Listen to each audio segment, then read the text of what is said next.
Why do companies put so much focus on safety?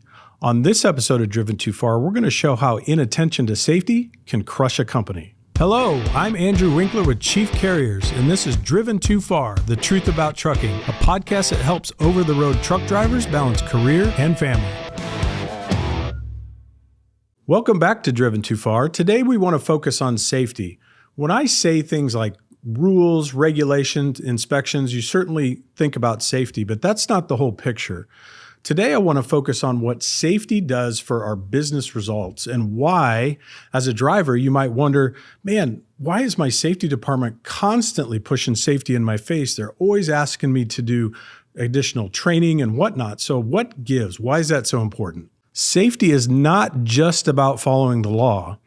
It's about profitability in the company, and it's really about your livelihood as a driver. One of the things I want to talk about is profit margins in trucking.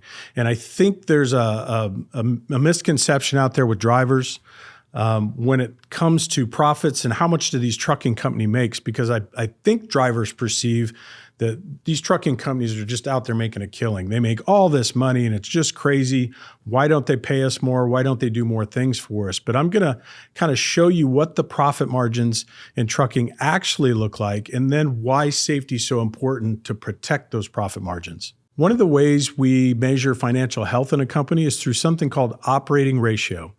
In a small carrier, and I'm talking maybe carriers 150 trucks or less, something like that, they may have an operating ratio somewhere between 95 and maybe 99 or 100. What that means is that for every dollar in revenue they produce with the equipment, they get to keep 5 cents on the dollar, 4 cents, 3 cents, 2 cents on the dollar.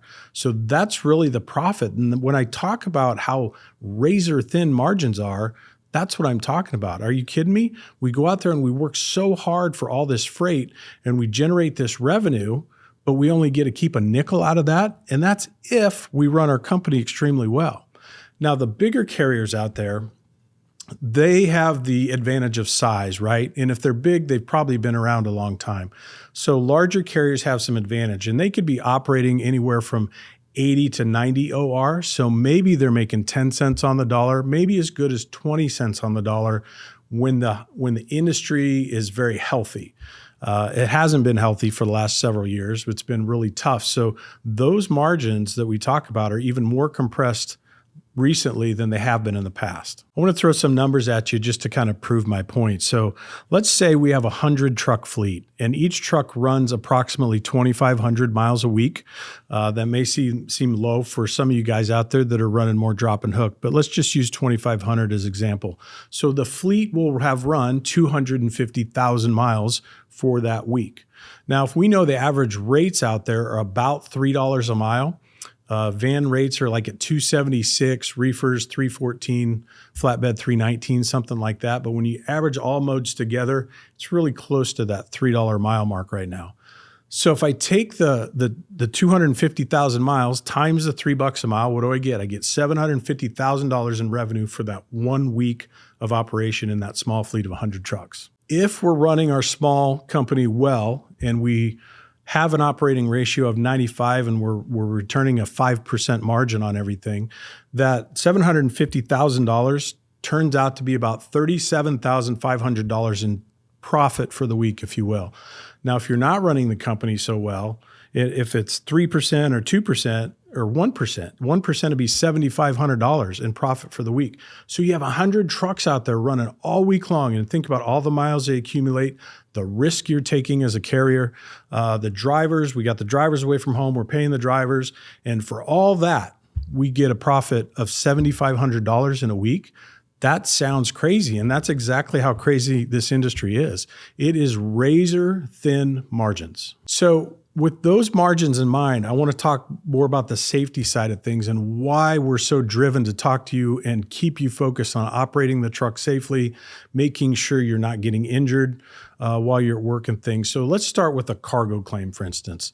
Let's just say we have some kind of cargo claim, whether you're van, reefer, or flatbed guy, and maybe the cargo claim's worth 50 grand. Something happened, we've got spoiled foods, something tipped over, something's rotten, the receiver doesn't take it, they file a claim against your company. That $50,000 at a 5% margin you just wiped out $1 million in revenue. So that's the importance of making sure when we're out there, we're taking care of the freight, we're securing things properly. We're making sure if you're a reefer guy that you're reading your bills, getting your reefer temp set correctly on the unit, where you're not freezing something or spoiling something.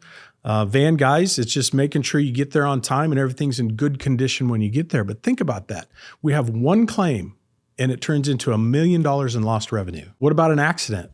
One of the most common things I see in our fleet is we get hit at a truck stop, right? Somebody backed into us while we were sleeping or parked, or turns too sharp and takes the hood off our truck.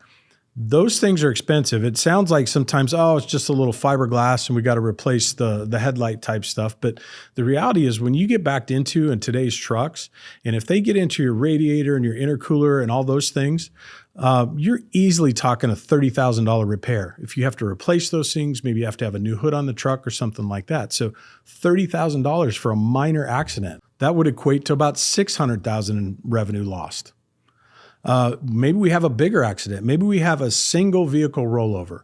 We had a truck involved in a rollover accident. Unfortunately, we laid the truck on its side. Now the driver was okay, so there wasn't any injuries to speak of there. We lost the cargo, we lost the truck, we lost the trailer in the thing. So maybe that's worth $200,000, something like that. That's $4 million in revenue. That one mistake is $4 million in revenue just gone. That means the rest of the fleet has to make that up. And remember, you're only making $750,000 in revenue per week. So how many weeks does the rest of the fleet have to work to make up that one mistake? Workplace injuries are actually one of the most expensive things that can happen. So it's way more expensive to fix people than it is to fix vehicles and trucks. I think one of the most common injuries for a truck driver is probably like a back injury. It doesn't take much to tweak your back, right? And you don't even have to really be doing anything out of the ordinary. Maybe it's just the way you climbed out of the cab of the truck, or maybe you had to get up on the trailer and get down, something like that, but you tweaked your back. What happens with that? So we've got lost time for you, lost wages for you while you're healing. The company's going to have lost productivity on the equipment because you're not behind the wheel of the truck making revenue for that particular vehicle. There may be medical expenses. If you're really injured, we've got to send you to rehab, something like that. It may be weeks of you going to the physical therapist, trying to work through the issues with your back and get you healed back up. So there's all those kinds of expenses as well. And then, some of the more serious cases, a lot of times you'll actually get some legal fees involved where the lawyers want to jump in and help you make sure you recover all the money that's owed to you and get a settlement and things like that. But medical or workplace injuries can be extremely expensive. The one thing I'd like to drive home when we talk about workplace injury is nobody comes out a winner on these. And I've seen enough of them over the years where somebody gets hurt, and even if they think there's going to be a settlement at the end.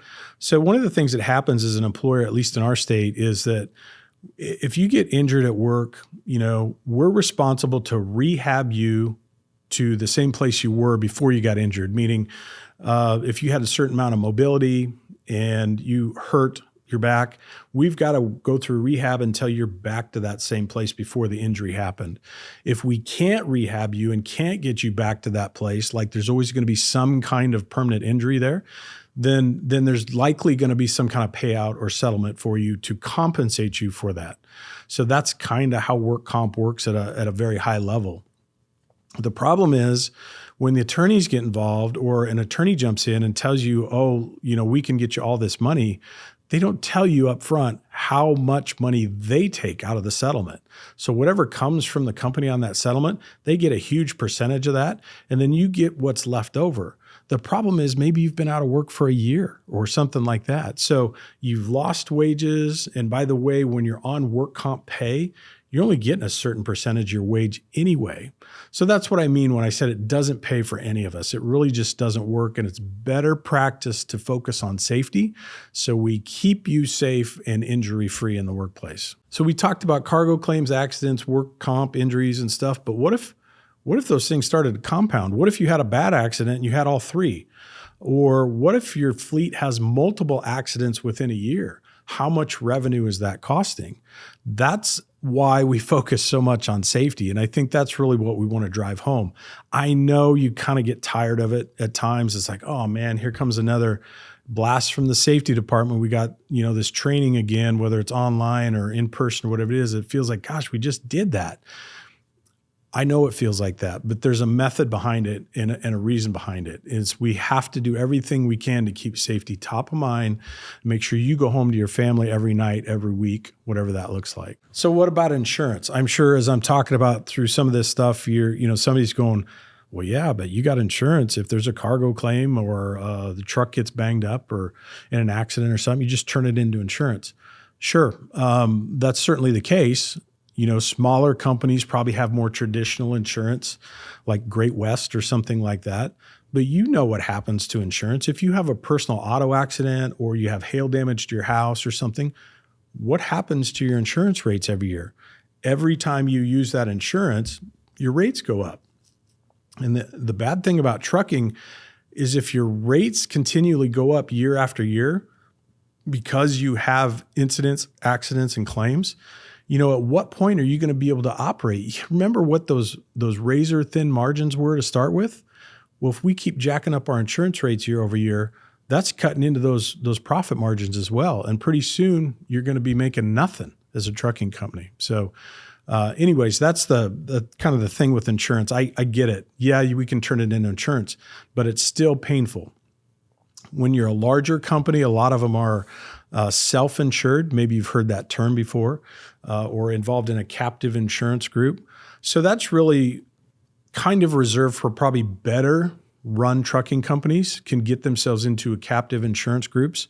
And instead of paying an insurance company directly with premiums, they take the money, and a lot of times there's other trucking companies in the same captive group. So we want to work with like-minded trucking companies that run really clean operations. And when we find carriers like that, we say, hey, let's pool our money together for insurance purposes.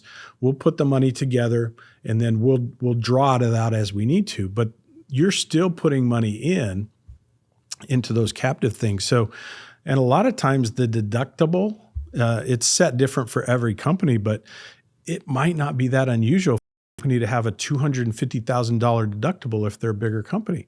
So think about that. You rolled the truck, you got somebody injured, you had a cargo claim. That $250 or $250,000, didn't hit the deductible. So that's all out of pocket. So that's the danger of that kind of stuff and thinking that insurance is just going to cover it because, yeah, while it helps you get through the process and stuff, it's either pay me now, pay me later type thing with insurance. It's still going to affect your bottom line. So with that knowledge, and you think back about, this is why we preach safety all the time, but it's also why we disqualify drivers. If we have drivers that start to show a pattern of accidents or careless type behavior, they're a higher risk. And that's probably somebody you don't want working in your fleet. That's maybe why you get rid of a driver. That's why carriers have strict hiring standards. So maybe you've applied for a job and weren't able to get accepted by that carrier because you had something in your history with accidents, or maybe high-risk driving behaviors like speeding, reckless driving, those types of things, not doing your pre-trip inspections on your PSP report. All that stuff matters. And the carriers are looking at all these things to see if they want to take you on for risk with their company. So maybe instead of calling it safety training all the time, maybe we should focus on calling it risk management. And maybe that would help drivers understand why we're constantly doing the safety training, is we're managing those risks. We're doing everything we can to minimize the risk so we can protect those profits and so you can get home every night. Thanks for joining us on this episode of Driven Too Far. If you want to work for a carrier that puts safety number one, check us out at chiefcarriers.com.